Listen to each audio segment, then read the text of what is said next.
Merci de nous rejoindre sur KIN 24. C'est l'heure d'Analyse 24. Messieurs et dames, bienvenue. Avec moi, l'incontournable Ali Malé, toujours à son poste. Bienvenue, fidèle, estimé confrère. Merci beaucoup. Fidèle aux téléspectateurs. Comme toujours. Merci d'être là. Alors, il s'appelle José Tedika. Il est au cadre de l'Union pour la Nation congolaise, l'INC en sigle, tout le monde le sait. C'est les partis dirigés par l'honorable Vital Kamerhe. Le pacificateur, justement. Les pacificateurs, c'est les tout premiers mots qui sortent de votre bouche autour de cette table. Êtes-vous parmi les milliers de militants qui regorgent ces partis, l'Union pour la Nation congolaise, surtout depuis qu'il est au pouvoir? Oui, bon, le pacificateur, c'est comme ça qu'on l'appelle.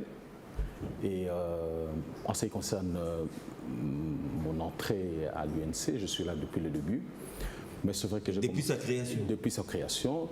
Mais c'est vrai que j'ai commencé à l'intérieur, et notamment au Congo central, où j'ai œuvré jusqu'à gravir la plus grande fonction au niveau provincial.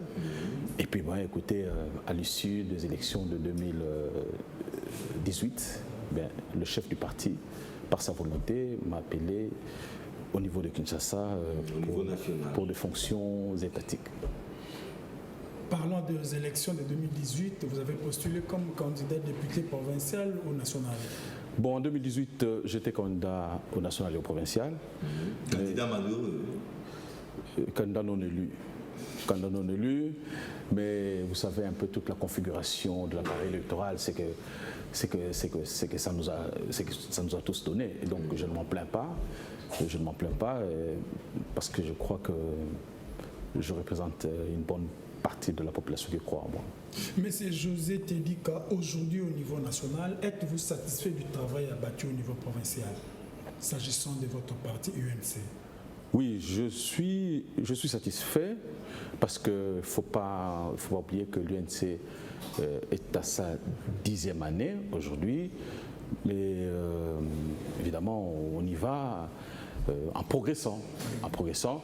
En 2011, on n'a pas eu d'élus. En 2018, on a eu un élu. Et puis certainement qu'en 2023, on en aura. Oui, surtout que vous êtes au pouvoir. De mieux en mieux. Oui, parce que ça c'est mon point de vue, hein, ça c'est ma façon de voir les choses. Moi, et puis certaines personnes qui pensent aussi, c'est qu'il faut qu'on fasse de l'UNC une structure pérenne pour qu'elle puisse résister aux différents soubresauts, comme de grands partis. Aujourd'hui, il y a l'UDPS qui a résisté, ça fait 38 ans, on peut applaudir. Le PALU aussi, il faut se le dire, bien qu'il y ait un peu à redire sur ce plan-là. Bon, ce sont les deux grands partis qui ont pu résister. Alors, il faudrait que nous aussi, notamment à l'UNC, c'est ça notre vocation, que nous puissions avoir un parti qui résiste. Donc, 10 ans, le bilan n'est pas à trop regretter, non, il n'est pas à trop regretter, et on fait de notre mieux pour que le mandat prochain, on en ait beaucoup. Donc, bref, monsieur José Tedika n'est pas une recrue opportuniste au sein de l'UNC. Non, je ne suis pas un opportuniste. Oui. Par contre, je crois que j'ai bataillé dur pour être là. Alors, au cas de l'UNC, Ali Malé, nous avons un petit peu remonté les temps pour tomber un certain 11 novembre 2018, l'opposition congolaise, où les ténors de l'opposition congolaise vont surprendre le monde en choisissant un de deux qui devait les représenter aux élections de 2018, en la personne de M. Fayulu. Moins de 48 heures après, Félix Tshisekedi retire sa signature, Vital Kamerhe va également retirer sa signature.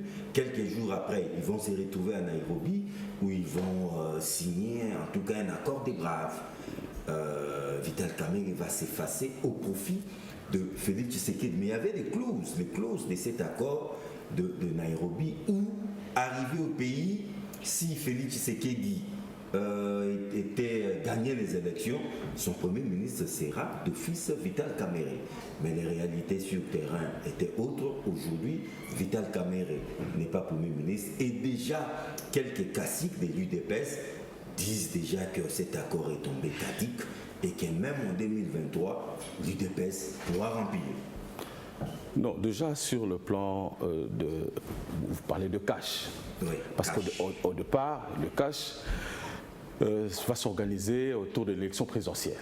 Vous savez que l'élection présidentielle, c'est une personne face à la population. Donc, il y avait d'un côté le président Félix Tshisekedi et puis de l'autre côté le président Vital Kamerhe. Bon, ça veut dire l'un a dû mettre en berne ses ambitions au profit de l'autre. Voilà. On nous a on nous a tous entraînés dans cet arrangement de deux personnes d'abord. Les partis sont venus formaliser cette relation-là parce que c'était autour d'une élection présidentielle. Bon, le reste, je crois que les deux partenaires, ils respectent bien leur accord. Jusque-là. Hein? Oui, ils respectent bien leur accord. Le chef de l'État reste tout à fait élégant vis-à-vis de son directeur de cabinet. Et les directeurs de cabinet, ils respectent malgré les bourdes ou les gaffes. Le directeur de cabinet, je vais y arriver. Okay. Le directeur de cabinet, je crois qu'il s'inscrit dans les rapports de subordination avec son chef quand ils sont à la présidence. Et donc, je crois que jusque-là, le chef de l'État l'a dit à plusieurs reprises qu'il ne se plaignait pas de son directeur de cabinet. Alors maintenant, quand vous parlez des bourdes, écoutez, le chef de l'État ne se plaint pas de son directeur de cabinet. Et donc, il est convaincu qu'au fait, autour de cela, il y a toutes les manipulations qu'il y a pour essayer de forcer la main du chef de l'État pour pouvoir se mais l'accord vert, c'est qu'en 2023, l'UDPS puisse passer la main à l'UNC. Mais hélas, l'UDPS dit déjà non. Ça, vous le savez. Les deux, je dis encore, oui. Que ce soit l'UDPS, que ce soit l'UNC, nous avons tous été entraînés à un accord engageant deux personnes. Et donc certainement que, au cours, puisque nous ne sommes pas encore là. Cet accord n'est pas déjà tombé caduc. En tout cas, les deux. Rattrapé par les réalités. C'est un accord dépassé. Les deux personnes ne le recusent pas encore jusque-là. Mais moi, je reviens sur une question. D'entrée des jeux, M. Tchedika présente le chef de l'État et son directeur de cabinet comme dans une relation de subordonnés et de... Oui, c'est comme cela. Ce ne sont pas des partenaires, en tout cas. Le chef de l'État le dit peut-être, mais ce n'est pas ce qu'il dit le directeur de cabinet. Dans une interview accordée dans une radio de la place, le directeur de cabinet s'est présenté comme un partenaire du chef de l'État et non un subordonné. Ah non, c'est vous qui le dites. Non, moi, je suis... Non, attendez. Il voulait nous faire voir qu'il n'est pas comme n'importe quel directeur de cabinet. C'est un partenaire politique. Ça, c'est différent. Ça, c'est différent. Tout en étant directeur de cabinet, il y a aussi des alliances, un partenariat. Mais dans ses fonctions de directeur de cabinet, il les joue normalement. À telle enseigne que son chef ne s'en plaigne pas. Mais il y a des gens qui pensent qu'il s'affiche un peu trop. Parce que c'est l'un des rares directeurs de cabinet qui s'affiche. On n'a jamais vécu un directeur de cabinet de Feu Mobutu s'afficher comme c'est le cas aujourd'hui. Moins encore avec Kabila. Bon, mais non, je vais vous dire, notamment, peut-être que comme vous êtes journaliste, vous pouvez vérifier, à tous les déplacements du chef de l'État, il est accompagné, son directeur de cabinet, il est accompagné du conseiller spécial. Pas s'afficher. Mais s'afficher comment? Mais justement dans l'ombre, mais même quand il est dans l'ombre, les gens le voient. Non, il aime trop se mettre devant la caméra. Non, peut-être, comme vous êtes journaliste, peut-être que ce sont les caméras qui vont vers lui. Mais vous devez savoir qu'il joue son rôle normalement et le chef de l'État ne s'en plaint pas. Vous êtes journaliste, vous pouvez vérifier. Bon, l'histoire qu'on peut raconter, puisqu'on l'a vécu, Mobutu, quand il s'est déplacé, il était toujours avec Nimadi Kangimi, par exemple. Mais comme Nimadi, c'est peut-être la différence. Comme le directeur de cabinet, à l'époque, n'était pas un politique, comme il faut le dire, et donc ça passe inaperçu. Je peux vous donner un cas. Beaucoup de gens ne connaissaient pas Setiale, par exemple. Mais il était toujours avec le chef de l'État. Toujours dans l'ombre. Mais justement, comme ce n'était pas des politiques que les gens connaissaient, c'est pour cela qu'on pensait qu'il était... Parce que Kamerhe ne pouvait pas aussi ou ne peut pas jouer ces jeux-là. Ne pas accompagner le chef de l'État. Accompagner les chefs de l'État, mais dans l'ombre, au lieu de s'afficher. Comment ça doit se présenter? C'est la question que je me pose. Non, quand il accompagne... Écoutez, le directeur de cabinet, il couvre les audiences, par exemple, du chef. Vous le savez. Et maintenant, par le fait qu'il ait son nom Et ça crée une différence entre les prédécesseurs. Donc, en fait, c'est ça. C'est plus le nom de Kamere qui attire. Voilà. Et donc le chef Monsieur le directeur des cabinets, c'est un directeur people. Il aime trop se mettre sous les coups du projecteur pour de temps en temps faire la une de l'actualité. C'est ça les drames, c'est ce qu'on lui reproche aussi. Or, c'est un administratif qui doit s'effacer, efficace mais effacé. Mais je vous dis qu'il est effacé. Le problème, c'est que quand il est, par exemple, à lever les choses, ce sont les caméras qui vont vers lui. J'ai une question. Ce sont les caméras qui vont vers lui. Je reviens sur une confirmation. Est-ce qu'on peut dire encore aujourd'hui que Vital Kamerhe est les pacificateurs, comme il a chanté il y a 5 ans, il y a 10 ans? Est-ce que c'est encore le cas aujourd'hui? Oui, je crois qu'il le reste encore. Je vais vous les illustrer. Vous êtes journaliste, vous savez que déjà, pour que nous puissions atteindre cette alternance, le président Vital Kamerhe a joué un rôle non de moindre. Je vais vous référer à une de ses déclarations, comme vous êtes journaliste, vous devez le savoir. Il dira je vais donner l'occasion à Kabila de pouvoir quitter sans qu'on puisse tirer une seule balle. Il a dit ça. Et aujourd'hui, on a accédé à cette alternance sans qu'on puisse tirer cette balle-là. Grâce à Vital Kamerhe. Il a joué un rôle. Il a joué un rôle important pour que cela. Mais déjà, regardez, je vais vous dire. Premièrement, il s'est effacé au profit de son partenaire. Ouais. C'est un rôle important. Parce que ça fait partie de ses calculs politiques. non, mais attendez. Il ne l'aurait pas fait. Il ne l'aurait pas fait, ça aurait donné prétexte à la majorité présidentielle à l'époque pour dire voilà, l'opposition ne s'entend pas. Voilà, on a fait passer quelqu'un de la majorité présidentielle. Donc, il a joué un rôle important. Ok, d'abord en ses façons, mais vous l'avez aussi stigmatisé. Mais regardez la souplesse avec laquelle il s'est dilué dans l'accord de Nairobi, parce que l'accord de Nairobi avait prévu que le président Vital Kamerhe soit Premier ministre. Vous comprenez? Il l'avait prévu, mais il n'a pas embarrassé son partenaire. Il a accepté le rôle de directeur de cabinet. Parce que vous n'avez pas la majorité parlementaire. Comment voulez-vous avoir des postes du Premier ministre? John, vous pensez que si on avait nommé Vital Kamerhe formateur du gouvernement, il n'allait pas déstabiliser la FCC aujourd'hui? Si, il allait le faire. Mais ce n'est pas nécessaire. Ouais, il en a la capacité. Oui, il allait le faire, il pouvait le faire. Mais il n'a pas voulu embarrasser son partenaire. Et puis l'autre partenaire qui avait gagné la majorité au niveau de l'Assemblée nationale. Et je crois que nous sommes allés dans une bonne configuration où au moins on a pu sauver, et jusqu'à présent on sauve ce qu'on peut sauver. C'est l'essentiel. Titre des pacificateurs. J'ai illustré. Vous n'allez pas me contredire. Qui l'éclabousse aujourd'hui, Vital Kamerhe est cité dans tous les dossiers sales, parmi lesquels les 15 millions de dollars américains sous gestion de la justice aujourd'hui. Il y a affaire Saud-Mouton. Ne pensez-vous pas que tout cela fait l'ombre sur le pacificateur d'hier, selon certaines sources? Non, mais il reste déjà pacificateur. Mais tout cet acharnement autour de lui aussi, s'il n'était pas pacificateur, peut-être qu'autre chose serait venue. Vous parlez d'acharnement. Mais c'est un acharnement, puisque regardez, vous revenez encore sur l'affaire de 15 millions. Oui. 15 millions, le chef de l'État. L'autorité suprême du pays avait tranché que c'était suivi par les voies judiciaires. On attend les résultats. Et déjà que... on continue d'attendre les résultats. Mais déjà que à aucun moment où le nom de Vital Kamerhe a été cité sur les dossiers de 15 millions, donc c'est un acharnement. Maintenant, quand vous revenez sur cette histoire de saute-mouton, mais les saute-moutons, il ne faut pas l'isoler dans le cadre du programme de 100 jours. Peut-être qu'on va y revenir. Oui. Mais le programme de 100 jours, sur le programme de 100 jours, le saute-mouton ne représente que 8%. Là n'est pas le problème. Ne représente que 8%. Donc, on a voulu exacerber simplement la population. Les sociaux, la réhabilitation, la construction des routes, des hôpitaux, des écoles. Il y a des choses qui sont en train d'être faites. Je vous dis, c'est vrai que je ne suis pas un acteur politique parcellaire. Donc je ne veux pas prêcher seulement pour le Congo central. Partisan. Non, je ne veux pas seulement non, attendez, je vous donne des faits. Ok.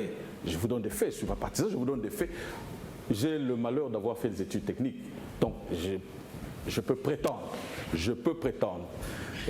être quelque opérationnel. Les statistiques, je peux... Les chiffres, vous maîtrisez bien. Donc, je vous ai donné des faits. Maintenant, en ce qui concerne le programme de 100 jours, les sautes-moutons ne représentent que 8%. En plus il y a ceux qui sont en train d'être réalisés, il y a d'autres qui connaissent un ralentissement par rapport à la réalisation, mais on ne va pas jeter l'opprobre à tout un travail à partir des erreurs qu'il faut corriger. Des erreurs commises par qui? Par les exécutants, mais commises par qui? Justement, c'est là où se trouve aussi la partie de l'acharnement. Commise par qui? Vous comprenez? Mais non, parce que... Mais comment ces exécutants ont-ils eu ces marchés? Il se pose aussi un problème. Par la procédure normale. Il y a déjà un péché originel. Par la procédure normale. La procédure normale, c'est-à-dire il y a eu appel d'offres et les entreprises ont compétit et la meilleure entreprise a gagné les marchés. Vous êtes journaliste, vous pouvez vérifier les programmes, les programmes de 100 jours du chef de l'État qui après a été versé, le programme a été versé au gouvernement, n'a été que des projets exhumés du gouvernement à l'époque, exhumés du gouvernement pour qu'on puisse les réaliser. Donc le chef de l'État n'a pas inventé, il y a mis de la volonté politique simplement pour que ça puisse se réaliser. Vous comprenez? Et donc c'est des choses ou des projets qui avaient déjà été entamés et qui avaient déjà rempli toutes les procédures même, pour lesquels il y a même certains projets où les documents étaient... Monsieur Tédika, ces programmes mis en branle en une période un peu sui generis de l'histoire exceptionnelle, parce que les gouvernements Tchibala étaient déjà démissionnaires. L'Assemblée nationale, nous attendions la nouvelle Assemblée nationale. C'est pendant ces temps que toutes les messieurs dépenses les directeurs des cabinets étaient vraiment rétrécies. Voilà, messieurs les directeurs des cabinets va souffler à l'oreille des chefs cette initiative de programme d'urgence. Et il y avait toute une commission pour gérer au niveau de la présidence, avec un coordonnateur qui se trouve être aussi le directeur du cabinet du chef de l'État.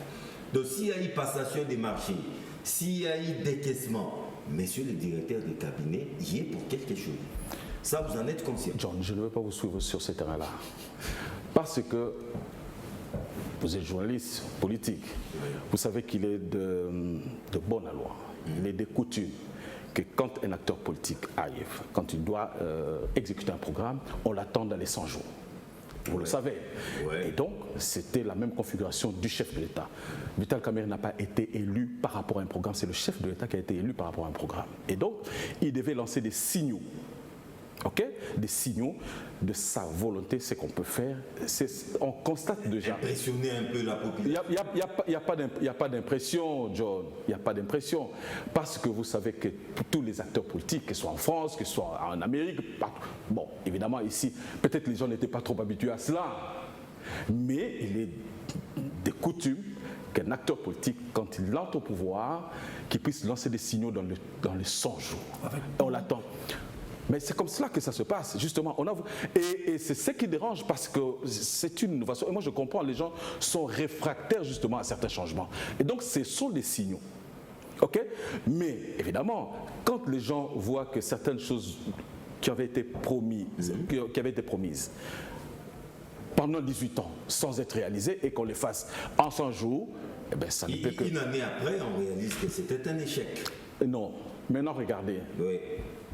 Dans les 100 jours, il y a ceux pour lesquels on lance les travaux, il y a ceux qui se terminent dans les 100 jours.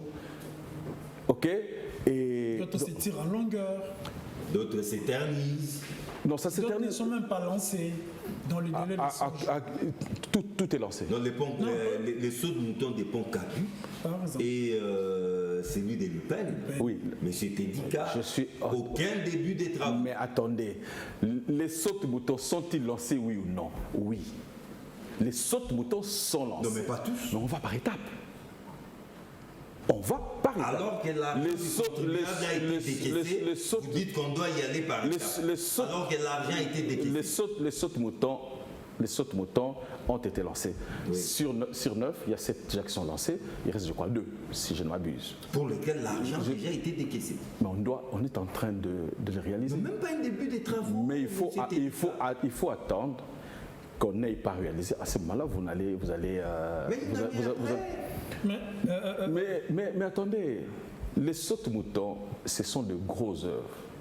Ne pensez pas. Mais pourquoi parler des 100 jours quand vous saviez que ce sont de grands ouvrages qui peuvent demander du temps? Pourquoi parler des 100 jours?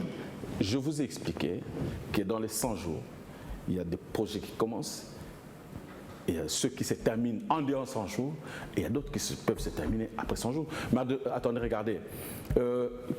Quand je prends dans le programme de 100 jours, il y a l'asphaltage de la route Boma-Mwanda. Sur 106 km, vous allez le faire en 3 mois. Ah non. Mais pourquoi vous parlez des 100 jours? Mais on vous a dit, au fait, ce sont des signaux. C'est comme cela que ça se passe. C'est comme cela que ça se passe partout. Mais évidemment, les gens ne sont pas habitués à ça. C'est comme cela que ça se passe partout. Vérifiez en France, vérifiez aux États-Unis d'Amérique, en fait dans les grandes nations. Et c'est que nous voulons aussi que. Donc vous avez voulu faire du copier-coller, mais vous avez largement tapé à côté de la plaque. Il n'y a rien de copier-coller.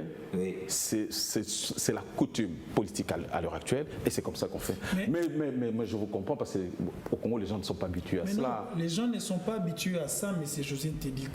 Quand c'est le membre de votre coalition, le membre de vos partenaires qui montent au créneau pour dénoncer le retard pris dans la réalisation de ces grands chantiers lancés par les chefs de l'État, je parle de l'UDPS, plus précisément, qui disent que les travaux n'ont pas atteint les niveaux du budget décaissé. Et ils vont plus loin pour demander déjà le départ du directeur du cabinet du chef de l'État. Je ne sais pas si vous êtes informé.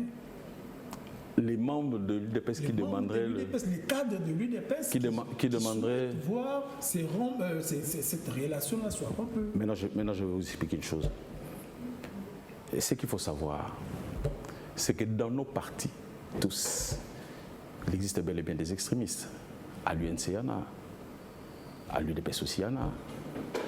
OK. Et à l'UNC aussi, on peut toujours avoir des gens qui pensent que peut-être c'était pas nécessaire de faire cette coalition, cette alliance. Mais il y a une dimension qu'il faut pas négliger. C'est que le chef de l'État aujourd'hui, il gère le pays. On ne gère pas dans les extrêmes. Aujourd'hui, nous avons vocation de gérer le pays.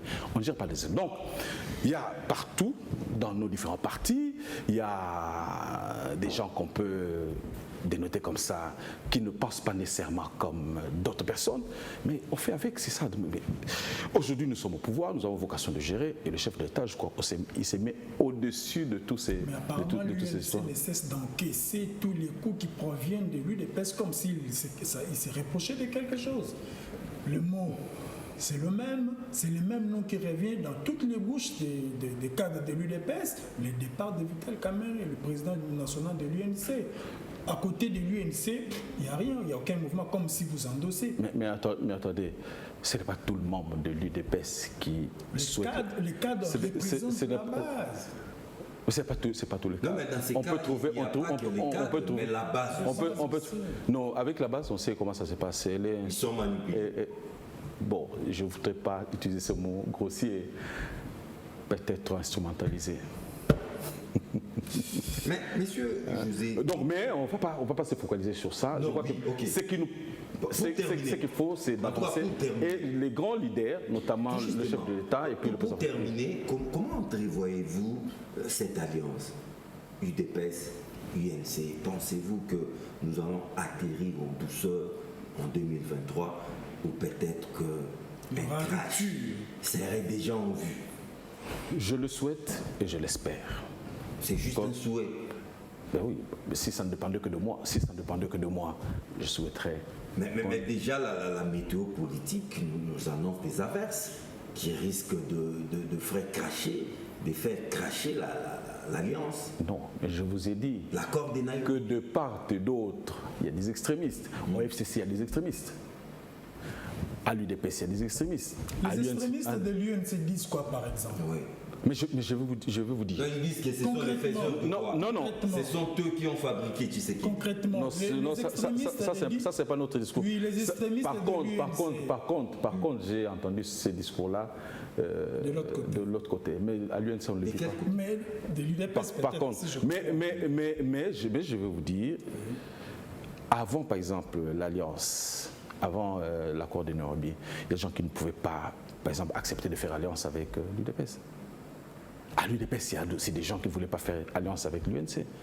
Mais maintenant, nous sommes dans un accord. Au fait, on a fait un ticket gagnant et on a gagné. On doit s'en réjouir. Maintenant, il est question de gérer le pays. Oui.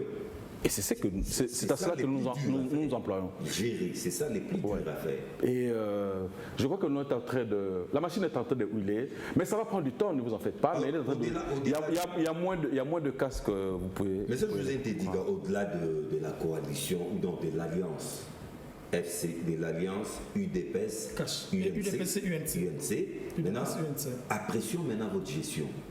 La gestion cash, FCC, parce que c'est de ça qu'il s'agit. Une année après, comment allez-vous apprécier cette gestion? Parce qu'après l'euphorie suscitée par l'alternance, mais maintenant, place aux faits. Oui, écoutez, les faits, on peut constater des soubresauts, mais c'est normal. Mais regardez, même dans un ménage, je crois que les 5 premières années, il y a toujours un peu des petites incompréhensions. Il faut encore 5 ans pour... J'extrapole tout un quinquennat. J'extrapole. Des soubresauts. S'il vous plaît, j'extrapole. Ah ouais. Même dans un ménage où il y a alliance, il y a tout ça, il y a d'autres, tout. Vous comprenez? Il y a toujours le premier moment où il y a des observations et tout ça. Donc, mais en gros, les essais, en gros, c'est comme je dis, moi je me fie aux déclarations officielles, notamment l'autorité morale de FCC a demandé à ce qu'on puisse respecter les institutions établies, notamment au ministre. Bon, maintenant, on peut toujours rencontrer dans les uns ou les autres certains écarts ou certains égarements, mais ça c'est aussi peut-être un problème d'éducation personnelle, parce que quand on veut être homme d'État, on respecte les institutions, les règles établies, on respecte les normes. Donc les positions officielles sont en faveur de pouvoir mener à bon port l'alliance. Et c'est à cela que... J'ai une observation. Vital Kamerhe, président de l'Assemblée nationale, on parlait de lui. Moi, en mal, Vital Kamerhe, directeur du cabinet du chef de l'État, c'est plus le négatif, c'est plus vraiment l'échec, c'est plus quelque chose qui frise l'injure. La médiocrité. Dans la gestion des affaires de l'État. Comment vous justifiez ça en votre qualité de haut cadre de l'UNC? Non. 2 tableaux différents. Ce n'est pas seulement maintenant qu'on parle de Vital Kamerhe. Depuis qu'il a quitté l'Assemblée, déjà quand il était à l'Assemblée nationale, on parle de lui. Quand il a quitté l'Assemblée nationale, je peux en dire quelque chose parce que je peux prétendre l'avoir vécu tous les jours. J'étais dans un milieu où je représentais le parti. Donc, tout ce qui s'est fait ici réjaillissait sur la province. Donc, je peux prétendre modestement le savoir. Donc, c'est depuis qu'il est là qu'on parle toujours de lui. Mais moi, ça ne me surprend pas. Pourquoi? Ça ne me surprend pas. Je fais une petite corrélation avec ce qui s'est passé en Côte d'Ivoire, avec Amani Draman Ouattara.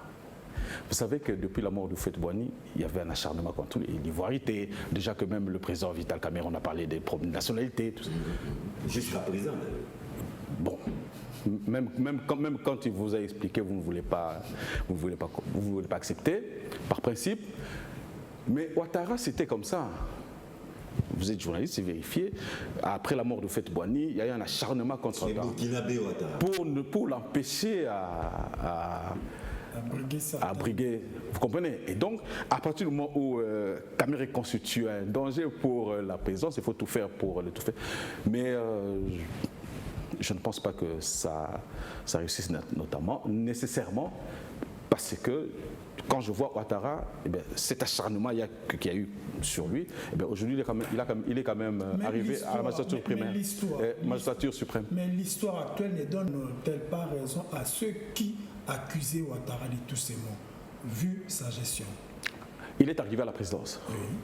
Avec quelques résultats, il met les fonctionnements du pays. Attendez, deux choses. En difficulté les opposants. Deux choses différentes. Tout ce que vous voyez là, tout cet acharnement qu'on peut avoir sur la personne du président Vital Kamerhe, c'est parce que simplement, déjà que depuis qu'il a quitté l'Assemblée nationale, il avait, déjà même quand il était à l'Assemblée nationale, Jeune Afrique avait annoncé qu'il était... sur une autre direction. Jeune Afrique avait déjà annoncé, et ça qui a créé aussi notamment des problèmes avec le président Kabila. On le voyait déjà candidat président de la République. Et donc à partir de là, il avait déjà certains démêlés en interne. Et donc tout cet acharnement qu'on peut avoir sur sa personne, c'est pour l'empêcher d'atteindre la présidentielle. Ah, c'est ce qu'il faut noter. Mais je vous dis, je vous réfère à l'histoire d'Alassane Dramane Ouattara, c'est qu'on l'a empêché de devenir président, mais il est devenu quand même. Avec un actif négatif. Deux choses différentes. Atteindre l'objectif et puis réaliser ce qu'on a promis. Il l'atteindra. Peut-être qu'il se démarquera. Donc vous voulez dire qu'en 2023, c'est un secret de polichinelle, Vital Kamerhe sera le candidat de l'UNC pour la présidence? Non, ça ce n'est pas ce que je vous ai dit. Non mais... Alors ne me faites pas dire ce que je n'ai pas dit. Non mais il essaiera... Je vous... Non, le morceau il est simple, il est clair, puisque au départ je vous ai dit que l'accord de Nairobi repose sur deux personnes. Deux personnes. Mais ce n'est pas une affaire de deux personnes. Hein. Non, en fait, c'est pas une affaire de deux personnes. Non, je vous dis, c'est comme cela. C'est une affaire de deux personnes. Parce que l'accord de Non, l'accord de Nairobi est lié à l'élection présidentielle. L'élection présidentielle, c'est un homme face au peuple. Il n'y a pas deux hommes. C'est le rendez-vous d'un homme face à lui. Voilà. Et donc, d'un côté, il y avait le président Félix Tshisekedi, de l'autre côté, il y avait Vital Kamerhe. L'un a mis ses ambitions en berne au profit d'une personne. Et ça marchait. Les deux, certainement qu'ils évalueront l'accord. Et s'il faut donner non, mais l'accord est clair. L'accord est clair. Mais en 2023, l'UDPS devra soutenir l'UNC. Mais déjà, l'UDPS dit non. L'accord. Et vous revenez à ces discours que c'est une affaire de deux personnes. Or, au départ, oui, mais en ce moment, non. Je voudrais, ce n'est plus une affaire qui n'est ni que deux personnes. Je voudrais qu'on puisse m'opposer autre chose, parce que je sais que l'accord de Nairobi est lié à la candidature présidentielle. Vrai ou faux? Non, mais c'est petit arrangement là. Oui. Cette alternance à l'interne. Nous tous, nous avons été entraînés pour soutenir cet accord-là. Et de la même manière, mais qui sait, peut-être qu'ils se mettront d'accord pour dire on donne une deuxième chance. Ou peut-être que l'un dira non, écoutez, moi. Vous comprenez? Donc, et nous attendons. Vous attendez n'importe quelle improvisation au-delà de. Je suis de l'UNC. Le président nous dira s'il est candidat, on les soutiendra. S'il est candidat, on les soutiendra. Et si vous dites qu'il continue de soutenir l'UDPS, on les soutiendra. Comme des moutons d'épargnus. Non, attendez. Nous ne sommes pas des moutons d'épargnus. Nous sommes convaincus que le président Vital Kamerhe a des potentialités pour jouer un rôle important dans ce pays. Ça, c'est la première chose. Mais deuxièmement, il y a certaines contingences, il y a certaines réalités sur le terrain qui peuvent prévaloir à une décision ou une autre. C'est comme cela que ça se passe. Et donc, pas de moutons d'épargnus, mais écoutez, c'est le président du parti, c'est le leader, et nous pensons que... Nous n'allons pas nous acharner sur la personne de Vital Kamerhe, bien sûr. Mais ne vous en faites pas, M. Joe, moi je suis habitué à ça. Mais je vous pose la question. Depuis le Congrès central. Vous l'avez dit, dans tous les ménages, il y a des moments de turbulence, des couacs, des mésattentes. Mais si vous étiez demandé de faire quelque chose pour sauver l'alliance UNC-UDPS, qu'est-ce que vous pouvez encore faire? Qu'est-ce qui demeure dans l'ordre du possible pour que cette alliance soit sauvée, du moins jusqu'en 2023? Mais c'est de faire appel à tous ceux qui n'évoluent pas dans les extrêmes. À tous les protagonistes. À ceux qui n'évoluent pas dans les extrêmes, oui. De pouvoir sauver ce qu'on peut sauver. Parce que nous, d'abord, aujourd'hui, le peuple nous attend. Qu'en reste-t-il de cet accord à sauver? Non, le peuple nous attend dans les résultats. Il n'attend pas tout ce verbiage qu'on est en train de faire. Ce sont les résultats. Et le bilan qu'on nous présenterons en 2023 nous sera tous favorable. Tant pour l'UNC, tant pour l'UDPS et dans une certaine mesure aussi le FCC. Ça nous sera profitable. Donc nous sommes obligés de conjuguer nos efforts aujourd'hui, de conjuguer nos efforts pour accompagner celui qui est le premier d'entre nous à l'heure actuelle pour qu'il puisse réussir son mandat. Et je crois que c'est ce que le directeur de cabinet est en train de faire, sinon que son chef allait se plaindre de lui. Or, il ne s'en plaint pas. Monsieur José Tidika, entre l'UDPS et l'UNC, qui se sent décidément, entre l'UNC et l'UDPS, qui se sent fier de cette alliance? Est-ce l'UNC qui s'est retrouvé avec un grand après plus de 3 décennies de combat, ou c'est l'UDPS qui se sent fier à côté de l'UNC? Bon, je crois que l'UDPS, pour accéder au pouvoir aujourd'hui, après autant de temps de combat, ne peut que se sentir fier. Nous aussi, après autant de temps de combat, 10 ans de maquis, nous sommes au pouvoir. Nous pouvons en être fiers. 10 ans de maquis mélangés, du fois au pouvoir. Depuis que l'UNC depuis que l'UNC existe, nous venons d'accéder au pouvoir maintenant. Mais qui peut se dire gagnant de l'Alliance? Écoutez, est-ce qu'il y a un problème de gagnant, de perdant et tout ça? Quand on crée un parti, c'est pour accéder au pouvoir et gérer. C'est ça. Je crois que pour tout parti qui accède au pouvoir, il ne peut que se frotter les mains. Mais non, il y a une part d'accéder au pouvoir, une autre part de conserver, conserver le pouvoir. Et donc la gestion est commune, UDPS, UNC. Tout le monde sait les fameux slogans de l'UDPS, le peuple est d'abord. Messieurs, Tidika, vous pouvez me regarder droit dans les yeux et me dire que si Étienne Tshisekedi dans sa tombe est content de la gestion de son parti sur fond de ces slogans de peuple est d'abord. Attendez, vous voulez m'entraîner à parler de son parti ou de parler de la gestion de son parti? Parce que c'est l'UDPS qui gère avec l'UNC. Et tout le monde le sait, c'est le peuple d'abord. Non, je ne souhaiterais parler. Mais maintenant, on réalise que c'est un slogan creux. Non. Juste une année après. Je ne souhaiterais pas parler du parti. Ce ne serait pas élégant de ma part de parler du parti qui ne m'appartient pas. Vous préférez parler des individus qui étaient non, du parti qui ne m'appartient pas. Mais maintenant, le président Étienne Tshisekedi, serait-il heureux de voir ce qui se passe aujourd'hui, jeudi? Étienne Tshisekedi. Étienne Tshisekedi, oui. Voilà. Serait-il heureux de voir ce qui se passe? Je crois qu'il ne regretterait pas. Je vais vous prendre seulement un seul aspect sous lequel vous, les journalistes, vous n'insistez pas. Je vous prends un cas seulement, la gratuité de l'enseignement. En 2023, dans une certaine mesure, je crois que la plus grande réussite aurait été la gratuité de l'enseignement. Pourquoi, mon frère? Mais on a beau pérorer par-ci, par-là, le Congo a autant de potentialités, le Congo a ceci. Mais il faut que nous soyons en mesure de rencontrer les nouvelles technologies qui viennent. Il faut que nous soyons en mesure de rencontrer, de développer même, de transformer même toutes ces potentialités. Parce que c'est vrai que nous avons des potentialités, mais qu'il faut transformer en richesse. Et il faudrait qu'on ait des gens, des enfants qui puissent accéder à l'instruction. C'est un aspect sur lequel on n'insiste pas trop, mais regardez, je ne sais pas... Bon. Vous insistez sur ça parce que l'idée est venue du directeur de cabinet du chef de l'État. L'idée est venue du président, c'est le chef de l'État. Le programme est le directeur de cabinet ne gère pas selon un programme, c'est le chef de l'État qui gère selon un programme. Il a été élu par rapport à un programme. Et le directeur de cabinet ne fait que coordonner le bureau du chef de l'État. Donc le programme n'est pas le programme du directeur de cabinet, c'est le programme du chef de l'État. Regardez, quand vous devez supporter des enfants de la maternelle jusqu'à l'université, est-ce que vous savez ce que ça peut créer comme dysfonctionnement même mental? Tous les AVC qu'on a et tout ça. Mais c'est à peine qu'on y pense.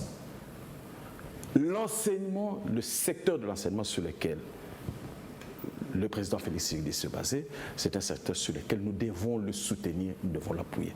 Moi, je voudrais même même si on peut se limiter à parler de cela, il faut que vous puissiez soutenir. Parce que, regardez, combien de enfants ne sont pas dans la rue parce que simplement les parents ne sont pas en mesure de pouvoir supporter leurs études. Alors que la gratuité de l'enseignement donne certaines chances, une certaine égalité à tous ceux qui peuvent avoir la possibilité d'étudier, eh bien, d'entrer en confrontation ou en contact avec la science. Donc, c'est un acquis sur lequel on doit se reposer. Et sur sa tombe, le président Étienne Tshisekedi, il serait content. À n'importe quel prix. Est-ce qu'il ne fallait pas chercher les moyens propres au lieu de recourir à l'extérieur pour financer ces projets? Ah, ça, c'est des moyens sales. Non, c'est une question que je me pose. Justement, on a lancé ces programmes-là. On a lancé le programme. Pour couvrir ces Non, mais juste, voilà. Justement, quand on a lancé ces programmes, il y a eu des gens qui ne sont pas nos frères, qui ont senti la pertinence de ce programme et qui sont venus en appui. On ne s'en gêne pas. Donc le programme, il va être à plusieurs étapes, mais à l'étape finale, je crois que ça sera quelque chose de très intéressant pour notre pays. Une réussite totale. Et ça c'est ça le bien-être social. Monsieur José Tédika, au cadre de l'UNC, nous sommes à la fin de notre entretien. Je vous donne la parole pour conclure. Écoutez, moi je vous remercie pour l'invitation que vous m'avez faite. C'est de vous dire que, en fait, notre alliance avec l'UDPS se porte très bien. Se porte bien. Et certainement qu'elle se portera encore mieux demain pour le bien de la population, parce que nous avons justement l'ambition de bâtir un Congo plus beau qu'avant. C'est simple, il n'y a pas de grands projets. Je dis comme ça, en fait, c'est de bâtir un Congo plus beau qu'avant. C'est de s'impliquer simplement dans la logique de notre hymne national. Et que ce soit même avec l'FCC, je crois que nous sommes ensemble pour pouvoir gérer le pays, sauver ce qu'il faut sauver pour que nous puissions donner à cette population. Et pensez aussi surtout au peuple, parce que jusque-là, on n'a pas l'impression que vous pensez souvent. Mais je viens de vous donner un secteur, l'enseignement. Ce n'est pas penser au peuple. Si, c'est penser au peuple. Parce que quelqu'un qui a 5 enfants, qui devait faire étudier en prenant l'argent de sa poche, déjà que ces moyens qui sont quasi inexistants. Cette gratuité aussi, elle n'a pas encore fait ses preuves. Attendons au moins peut-être la fin de l'année scolaire, là on aura à l'évaluer. Oui. Je trouve que c'est un tout petit peu aller trop vite en besogne. Peut-être une dernière question. Je constate que vous voulez seulement peindre en noir. Peut-être une dernière question. Par contre, il faut que nous puissions soutenir ça. Par contre, ouais, nous soutenons tous, c'est très important. Et il y a déjà des grandes avancées par rapport à cela. Et vous le savez, il faut en parler. Mais l'Église catholique ne voit pas les choses sur cet aspect-là. Pour l'Église catholique, la première année a été chaotique. L'alliance entre le FCC et le CACH n'est pas pour l'intérêt de la nation. Ça, c'est la dernière sortie médiatique de l'Église catholique. Qu'est-ce que vous dites? C'est pas pour l'intérêt de la nation, ça veut dire? Ça ne voit pas. Ce n'est pas le peuple d'abord qui passe au premier plan.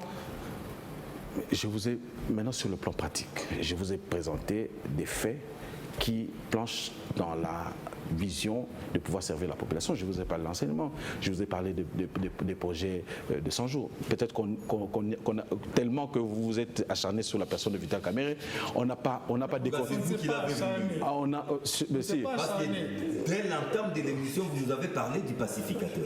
Vous l'avez provoqué. Mais le programme de 100 jours, il a concerné des projets d'adduction d'eau, de projets énergétiques, de projets de routes, de projets de bacs, de projets de centres médicaux qu'on a réhabilités, des écoles qu'on a réhabilitées. Ce n'est pas du peuple. Mais c'est José Tédika. C'est le peuple. C'est à moi de vous remercier. Dernière phrase. Ben, merci. Merci beaucoup, merci, c'était un plaisir. Je rappelle que vous êtes un haut cadre de l'Union pour la nation congolaise, UNC en sigle, après avoir beaucoup travaillé du côté du Congo central. Présentement, vous êtes à Kinshasa pour des raisons d'État, bien sûr. Tout à fait. Merci beaucoup. Ali Mali, je ne peux que te remercier. Merci beaucoup, un plaisir partagé. Merci, estimés confrères. Merci à vous. La rediffusion déjà c'est jeudi à partir de 11h. Les rendez-vous est pris le mercredi prochain à la même heure pour une nouvelle édition d'Analyse 24. D'ici là, portez-vous bien. Au revoir.